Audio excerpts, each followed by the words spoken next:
With 53-man rosters officially set for NFL teams, it's time for the Saints to look at the waiver wire and make some additions, and they did just that, adding Trey Palmer. We'll talk about the new wide receiver joining the Saints right here on the Straight Up Saints podcast. You're listening to the Straight Up Saints podcast.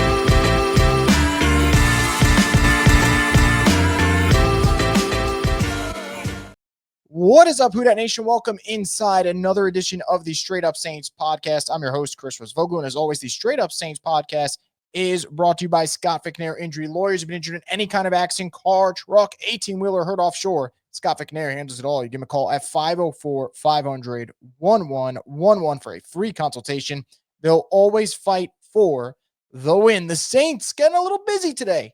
Looking at the waiver wire, seeing they make some additions, and the biggest one that they made out of the two, bringing in Xavier Truss, an offensive lineman, to maybe shore up the injuries that they've dealt with. Landon Young, Nick Saldiveri, who else am I missing? Will Clapp. They got depleted in the preseason in terms of injuries. So you add some offensive line depth there, but the big takeaway, claiming former Bucs wide receiver Trey Palmer, who is just 2 years removed from being a 2023 draft pick, and fascinating, right? The Saints cut some of their 2023 draft picks, bring in one from the Buccaneers.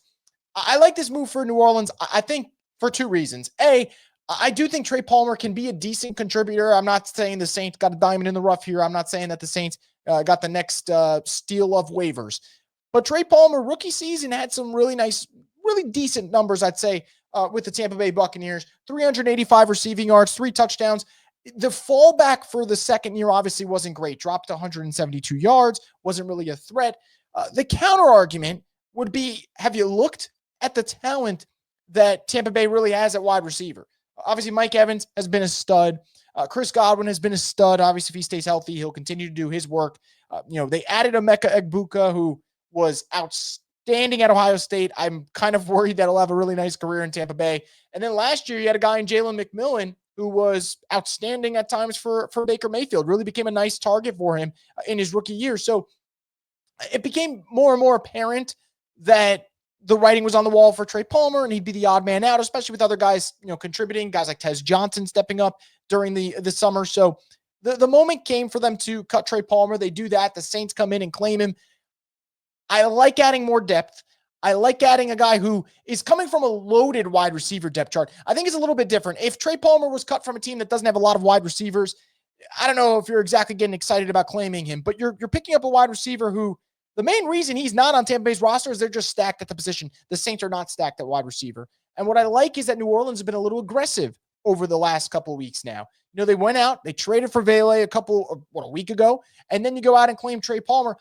I have preached, and a lot of people have, so I don't want to take any credit for this. A lot of us Saints fans have been saying this.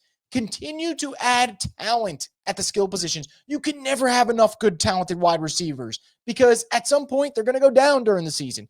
And now you got Chris Olave, you got Rashid Shaheed, you've acquired Vele in a trade. We'll see where Brandon Cooks is at in terms of the washed scale, but you did sign him to a contract. Mason Tipton had a really nice summer for the Saints, and now you go add Trey Palmer.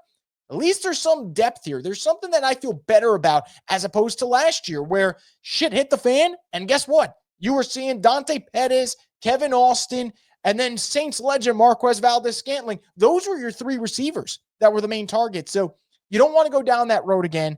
I think making a move like this kind of ensures that you're hoping not to. So I'm excited about Trey Palmer going to the Saints. Again, it really is just about adding depth. It's not about bringing in a game-breaking player. It's not about, stealing from the Bucs. I can give 2 shits about whether or not he was played for the Bucs. The reality is he is coming from a loaded depth chart. I do believe that he had a nice rookie season, and there is a solid contributor somewhere in there, and I think it's important to make sure that your depth pieces are capable guys, and I think Trey Palmer is that. So we'll see what happens. We'll see if he ends up getting his chance to shine. I don't expect it to come early in the year, especially because there'll be that ramp-up process now of him getting used to Kellen Moore's system and where he fits in this whole offensive group. But I like the move. I like the Saints being aggressive. Other notes real quick, guys. In terms of practice squad, the Saints lost Rico Payton to the Giants. They lost DeMarco Jackson to the Bears. They're bringing back Nephi Sewell and Jake Haener. They can't escape him. Jake Haener is coming back to the practice squad. Same goes for Traden Welch and Terrell Burgess. So, Saints making moves, filling out the practice squad, and more importantly, getting a little bit deeper at the wide receiver position. Let me know your thoughts below. Are you excited about Trey Palmer come to the Saints? Let us know. And where do you think he kind of fits in this wide receiver group? But that's going to do it, guys, for this quick edition of the Straight Up Saints podcast, the destination for the Who Dat Nation.